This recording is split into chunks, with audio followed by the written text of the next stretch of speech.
Sinodoosiin du'a labsu kun saba keenya bushuu hin qabu. Sinodoosii du'a labsu jala sabi keenya saba Oromoo buluu hin qabu.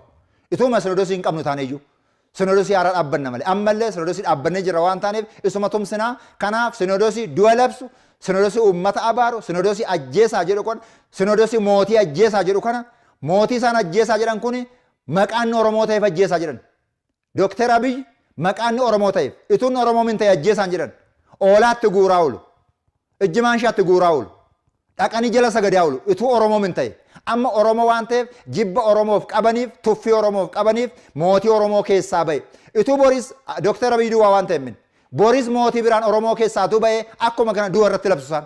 Boris amma bara jireenya biyya lafaarra jirrutti amma addunyaan kun jirtutti mootiin Oromoo keessaa ba'u hundumaa karaa jara kana du'atu irratti labsama jechuudha. Kanaaf sinodoosii du'a labsu kana sinodoosii warra du'a labsan kan awaggazuu dhiise kana jalatti sabi keenya sabi jireenya barbaadu sinodoosii du'a labsu kana jala buluu hin qabu. Sinodoosii jireenya labsu jala buluu qaba. Kanaaf sinodoosiin jireenya labsu immoo sinodoosii Oromiyaati waan ta'eef sinodoosii keessan jala bultanii sinodoosii du'a labsu jalaa baatanii sinodoosii dhugaa qabattanii akka deemtan dhaaltu mootummaa Waaqayyoo akka taataniif hawwii keenya irratti hojjennaa. Kanaaf qophaa'uu eeggadhaa.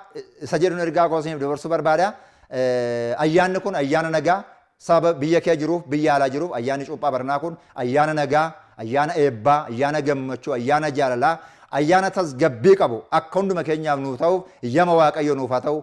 Bakka jirtan hundumaatti naamusa jiru eeddanii, lola dhaabdanii, jarri beekaas hin tuttuqu, akka dubbiin ka'u, akka dhiigi dhangala'u, akka lubbuun badu barbaadu, isaan mootummaa galagashuudhaaf deemaa jiru. Isaan taabota baasuudhaaf utuu hin ta'in Dookter Abiyyiin teessoo 4 kilooti baasuuf deemaa jiru.